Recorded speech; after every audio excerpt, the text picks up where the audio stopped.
Ne regardez pas ce vlog si vous n'avez rien à manger chez vous.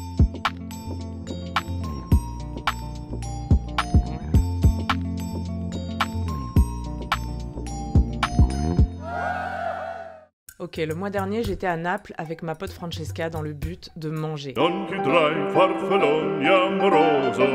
Il y a déjà eu une partie 1, bienvenue dans la partie 2. Pour commencer cette partie 2, j'avais envie de vous raconter comment je me suis retrouvée avec précisément cette pote dans précisément cette ville. Francesca, je l'ai rencontrée au Brésil.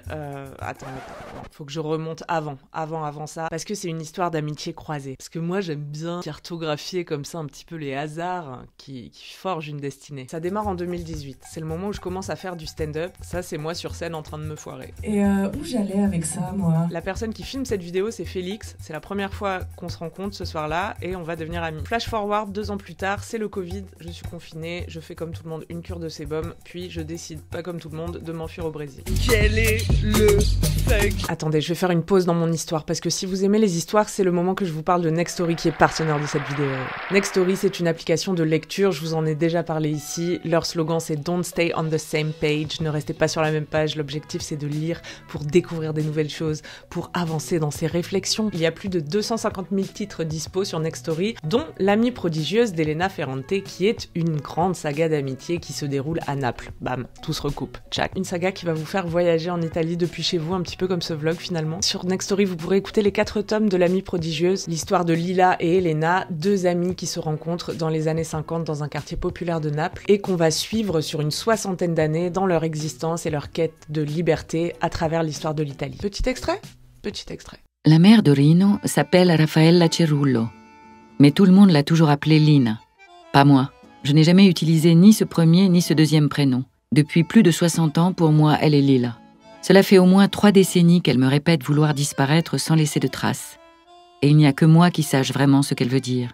Et comme je la connais bien, ou du moins je crois la connaître, je parie qu'elle a trouvé un moyen de ne pas laisser la moindre trace dans ce monde. Pas un cheveu, nulle part. Et si t'es pas très roman, bah sache que sur Nextory, il y a tous les formats, des livres audio, mais aussi des e-books, des podcasts, des séries exclusives. Avec la formule standard, vous avez jusqu'à 15 heures d'écoute de livres audio par mois, et les e-books, BD, presse, podcasts et séries audio sont en illimité. Je vous mets un lien personnalisé en description qui vous donne 60 jours d'essai, 2 mois gratuits pour essayer Nextory. Cliquez si vous voulez tester. Merci Nextory d'être partenaire de ce vlog. On revient à mon histoire à moi. Donc j'arrive au Brésil, je dois rester 1 mois, finalement je reste 5 mois, et sur la fin de mon voyage, je me rappelle que Félix a un frère qui vit au Brésil, qui a même un très joli hostel qui est fermé puisque c'est le Covid, et donc il y a certaines chambres qui sont louées à des particuliers. Et une de ces personnes, c'est Francesca. Je suis une nouvelle copine, elle s'appelle Francesca. On te voit de loin, on sent déjà le potentiel en tout cas. Et puis moi je rentre en France et là je retrouve mon ami Félix qui travaille dans une fromagerie italienne avec une foule de napolitains. C'est pas Féfé aujourd'hui, c'est les napolitaines. C'est moi, c'est pas Féfé. Ah. Buongiorno, benvenuti nel blog della gioia di vivere. La gioia di vivere. La gioia di vivere. Et je pense que c'est à ce moment-là, à force de traîner là-bas et de manger leurs trucs délicieux, que l'idée d'aller à Naples a commencé à m'obséder. Donc j'ai pas mal pensé à m'évader à Naples. Cet été, Francesca m'a dit « Je veux aller à Naples ». Je lui ai dit « Moi aussi ». Et voilà, on y est. Je vous laisse avec le vlog, voilà tout ce qu'on a mangé. Enjoy. On dirait qu'on a décidé de mettre fin pour toujours à notre célibat, genre on s'est fait trop peur. Que pas du tout, on va juste manger une pizza à 12 minutes de notre maison. Mais elle nous emmène vraiment. Perfetto, grazie, ciao. Ciao. Oui, elle nous a fait prendre un autre petit chemin parce qu'elle a dit que celui qu'on prenait, il était plus en pente, quoi. Et que du coup, on se fatiguerait moins si on prendrait cette rue-là. Faudrait pas qu'on se fatigue avant de manger de la pizza quand même. Si. Ah. Qu'est-ce qu'il a dit? Je sais même pas, il a parlé en dialecte. Que vuoi? Si, il y a la queue. Ouais, non. Il y a grave la queue. Bon, c'est comme hier, le restaurant, il faut donner son nom et elles vont crier notre nom dans 1 heure. Environ. Donc nous allons boire un petit verre. On est dans le bar du coin, on va regarder le foot, c'est ce qui se fait à Naples. Et on ne va pas manger le sandwich Bronté dans lequel il y a une mozza entière, puis après on aurait plus faim. Finalement on a pris une petite croquette de patate, la dame elle a dit ça c'est fait avec mes petites mains en or. Petite main en or, je confirme. Croustillance parfaite. Comment elle fait ça? Elle fait une purée et elle fait des boulettes. Tout simplement. Ouais, ça doit être ça. Nous y voici, c'est notre tour. La patatina m'a mis en jambe, moi. Non, j'ai porcini, c'est ça? J'ai porcini et... Donc on a des petites entrées qui ont l'air super, mais notamment cette petite pizza frite à 1,50 €. Mais tout contient plus ou moins de la charcuterie et on a déjà mangé des crocchetti patate à l'instant. Donc toi tu vas faire quoi? La pizza que je prends, c'est la burrata, donc avec de la burrata dessus. Et moi je vais manger gnocchi i porcini. Porcini n'étant pas du porc, mais une sorte de champignon avec du pesto de noix. Qu'est-ce qu'on fait? On plie ou on mange avec les couverts parce qu'on est au restaurant? 4 parts, ok. 2 et 2 et on plie. Donc notre stratégie c'est d'arrêter de manger les pizzas le midi parce qu'après on est trop fatigué pour visiter. Donc ce soir on mange la pizza. J'ai juste léché ma fourchette et c'était trop bon. Ça suffit là, ça fait maintenant 3 jours qu'on n'a pas vu un fruit. C'est vrai. Et ouais, ça craint. C'est parti mon kiki.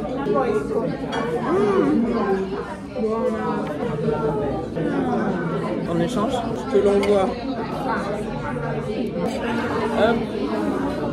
Merci. C'est beaucoup de burrata. Petit crucifix au-dessus de la télé. On a pris un petit dessert parce qu'on n'a encore jamais pris de dessert en Italie. Et là, on a pris des trucs frits à la crème de pistache et au Nutella. Ça s'appelle angioletti, ça veut dire des petits anges. Celui-là, il a trop de Nutella, c'est très bon. Non, parce que moi, j'avais peur qu'on tombe en hypoglycémie, quoi. On va pas avoir mal au ventre.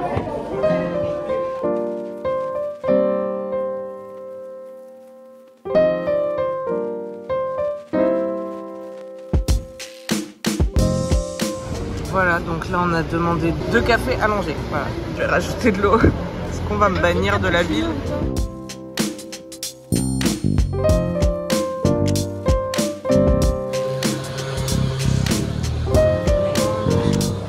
Ok, on va manger dans une petite trattoria dans notre quartier à côté de chez nous où les prix n'excèdent pas 12 € le plat. La plupart des pâtes sont à 3 €, 4 €. C'est notre petit déj. Hein. Pourquoi ne pas mettre des pommes de terre dans les pâtes après tout? Conclusion, bonne adresse de quartier, personnel attentif et adorable. Il nous offre un limoncello, donc on va pas dire non. Peut-être ça va me faire digérer. Ah, trop mimi. Bien sûr.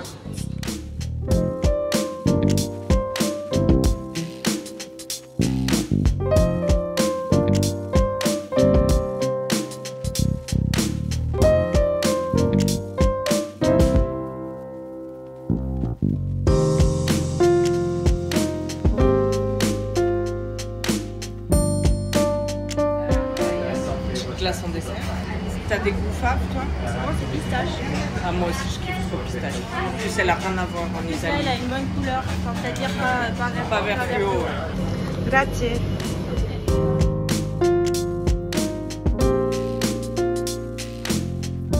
So, guys, it's delicious. Il y a du sel dans la glace à la pistache. Ouais. Trop bon. C'est un détail que n'en est pas un. Non. On va mourir, probablement, d'avoir trop bouffé. Mais ça valait le coup. Ouais. On se fera un petit cornet de friture pour le goûter.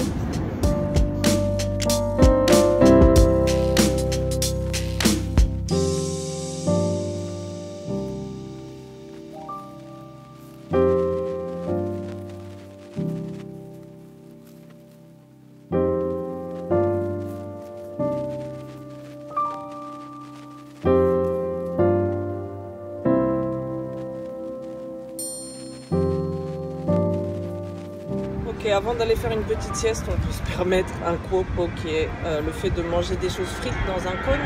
Comme on va se coucher après, tourisme de masse.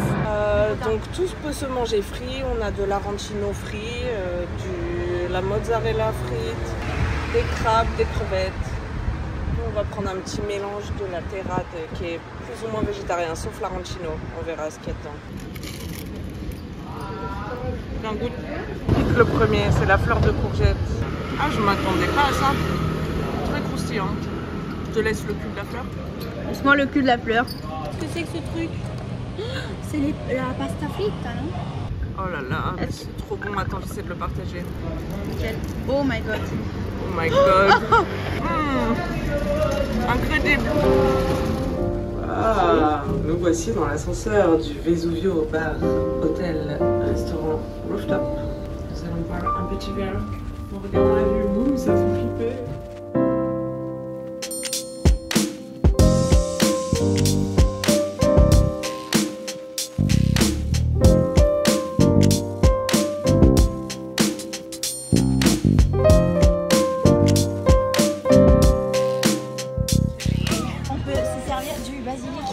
Nous avons un basilic personnel. Nous sommes près de chez nous au Concettina. Ah oui, on dirait que ça veut dire petite chatte, mais non. En espagnol peut-être. Concettina ai Tresanti, dans le quartier où on habite toujours. Et il y a un jardin derrière le restaurant. Il y a du jeune branché autour de nous. C'est un peu... Ouais. C'est un peu hipster en fait, on peut le dire. Je viens de voir le serveur râper zeste de citron sur celle-là, ça a l'air super. Immagina questa pizza come se fosse un calzone mezzaluna, con i gusti laterali e gusto centrale. Ma chiusa quindi?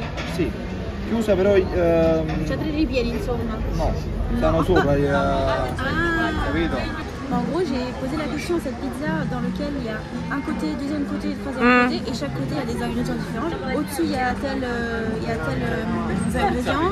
Dedans, il y a tels ingrédients. J'ai pas tout compris. Et il s'est pas tout expliqué non plus. Ouais, c'est spécial. C'est une pizza avec 3 côtés. Comme le mec à côté. Donc il y en a au-dessus. Ah ouais. Ah, il y en a partout. Ah ouais.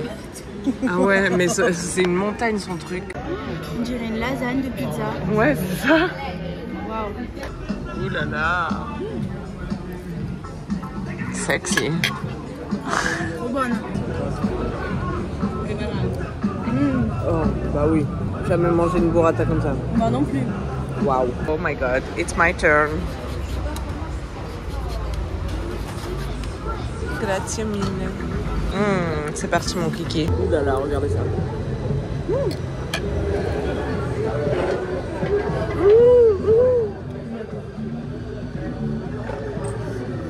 C'est mozza quoi. Wow, wow, wow.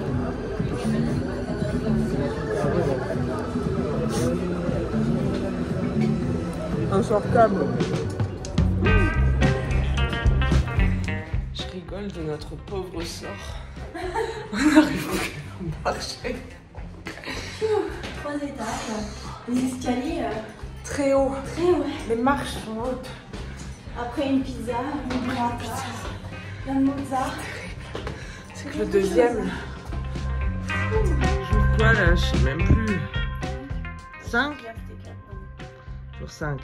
Hi girl. Yeah, hi. Getting out of the neighborhood today, girls, because we're visiting Pompeii. Pompeii is a place where people are like stuck in the lava, like they can't get out. Let's go then. Elle veut me faire manger de la pizza avant même que mon transit intestinal. Bon bref. Allez, à la vôtre. Un spermuta et ça repart. Spremuta. On est en route pour la gare. On va faire 1 heure de train, 30 minutes de train, une demi-heure de train pour rejoindre Pompéi.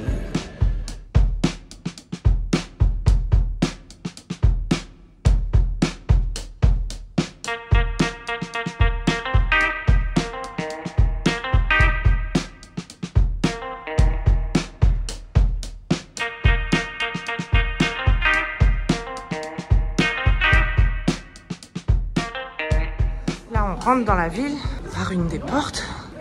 Sacrément. On est déjà épuisé. Je viens de voir le plan de quelqu'un. C'est vraiment immense en fait. On n'est pas préparé pour cette aventure.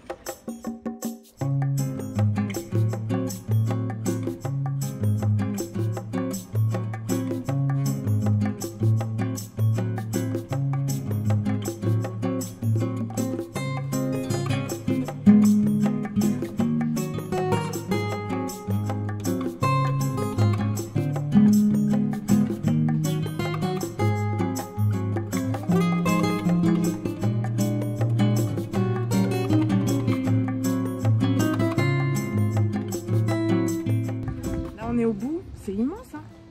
Où sont les morts? Bon, c'est pas bizarre de vouloir voir les morts parce qu'il y a même un petit pictogramme.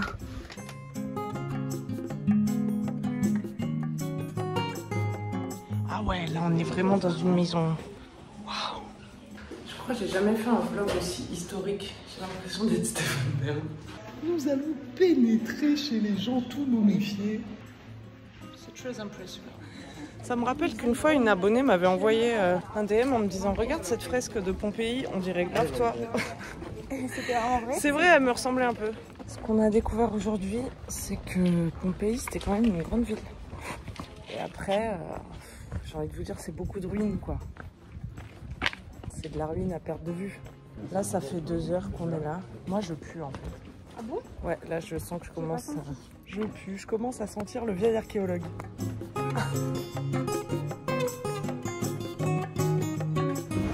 Grazie. Mange, mange. Pompéi m'a tué. Ça nous a mis sec. Il est 17h30, on n'a pas mangé de la journée quasiment. On est épuisada, on est retourné à notre petite cantine de quartier. On n'avait pas goûté leurs petits trucs frits encore et puis ça faisait longtemps qu'on n'avait pas mangé frit. Je sais pas si c'est parce que j'ai très faim mais ces aubergines sont un pur délice. Tu sais à combien ça coûte ça en plus? Combien? 3 €. C'est cadeau. Les poivrons c'est une dinguerie. C'est vinaigre? Non, c'est salé, c'est dans l'huile avec des capres et des olives. Vas-y, ça, combien ça coûte? 2,50. 2,50. Je crois que ça va bientôt être la fin de ce vlog hein, parce que ça y est, on a tout mangé. Tout ce qu'on pouvait manger, on l'a mangé. Si vous voulez, je vous montre le Airbnb. Vous voulez voir le Airbnb? Oui. Oui. Oh putain, le bordel que c'est. C'est un peu le bordel, ouais, on aurait dû montrer au début. Bon, Voilà, c'est pas grave. allez, un petit tour rapide. Ça, c'était notre petit balcon avec une vue tout à fait typique. Voici notre cuisine dont on s'est pas servi. Là, on avait une petite salle de bain. Je leur mets l'adresse du Airbnb. Ouais, c'était quand même sympa. Dans le quartier Sanita, quartier typique. Voilà, on a partagé un petit lit. La TV, on n'a même pas regardé la TV italienne. Un petit coin pour écrire nos mémoires. Et cette vue, très très sympa et très typique aussi. Avec ce magnifique dôme d'église. It's time to go. Merci d'avoir suivi ce vlog. J'espère qu'il vous a plu. Toutes les adresses qu'on a testées sont en description. Abonnez-vous, mettez un pouce à cette vidéo parce que ça me fera plaisir et que c'est important pour que je puisse continuer ma carrière de food vlogueur. merci. Je vous dis à dimanche prochain. Prenez soin de vous. Ciao.